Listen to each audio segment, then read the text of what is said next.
शिव पुराण में सृष्टि के बनने की एक बहुत ही दिलचस्प कहानी है। आज हम उसी कहानी में उतरेंगे और जानेंगे कि ये दुनिया, ये जीवन और हाँ, खुद ये समय आखिर बना कैसे।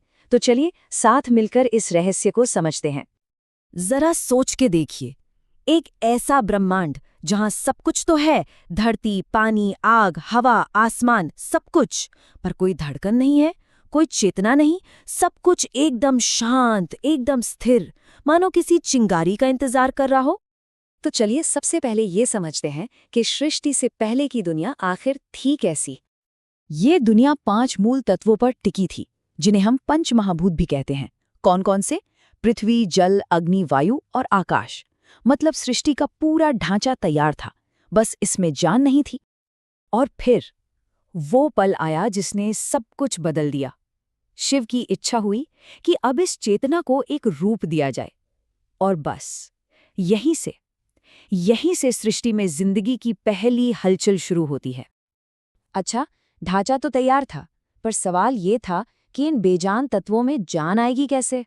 तो जवाब मिला प्राण में, यानी प्रकृति में प्राण का संचार करना था।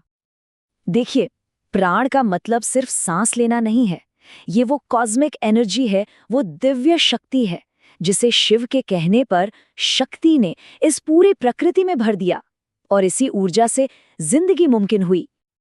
और जैसे ही ये प्राण ऊर्जा फैली, जिंदगी ने आकार लेना शुरू कर दिया, एक क्रम में।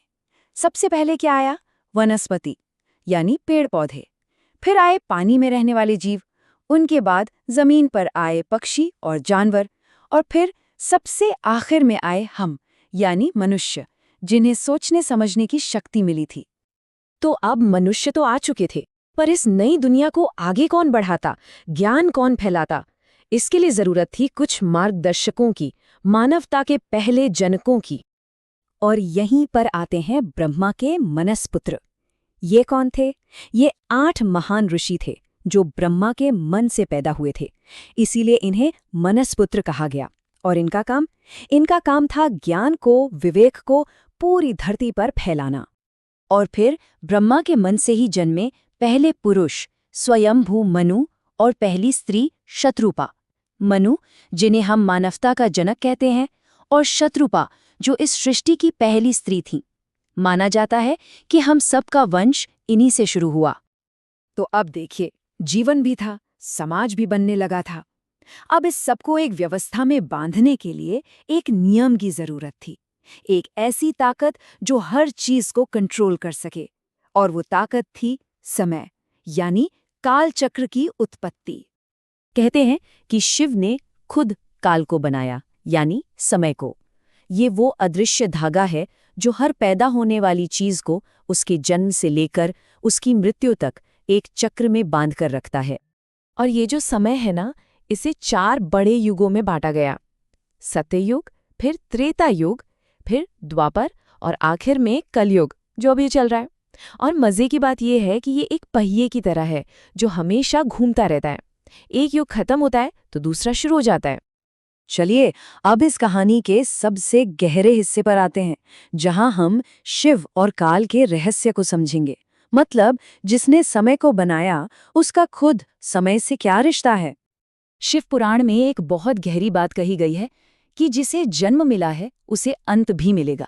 मतलब जो भी चीज बनी है वो समय के दायरे में है, वो खत्म होगी। पर जो काल से परे है वही शिव है। मतलब शिव वो समय के इस खेल से बाहर हैं, वो हमेशा से हैं और हमेशा रहेंगे। तो इसको ऐसे समझ सकते हैं कि ये जो पूरी दुनिया है, हम सब समय के नियमों से बंधे हुए हैं। हम इस खेल का हिस्सा हैं, पर शिव वो इस खेल को देखने वाले हैं, वो दृष्टा हैं। उनके लिए ये जन्म और मृत्यु का चक्र एक दिव्य लीला है, एक नाटक की तरह। तो इस पूरी कहानी का सार क्या निकला? सार बस इतना सा है कि ये जो भी जीवन हम देख रहे हैं वो सब शिव की ही ऊर्जा है, और समय का पहिया घूमता है, और एक दिन ये सारी ऊर्जा घूम फिरकर वापस अपने असली सोर्स में, यानी शिव में ही मिल जाती है। और ये कहानी हमें एक बहुत बड़े सवाल के साथ छोड़ जाती है कि अगर हर चीज, हर इंसान, हर जीव, यहाँ तक के तारे भी, अगर सब कुछ समय के इस चक्र में घूमकर खत्म हो जाता है, तो फिर शाश्वत क्या है? क्या है वो जो कभी खत्म नहीं होता? ये एक ऐसा सवाल है जिस पर सोचना तो बनता है।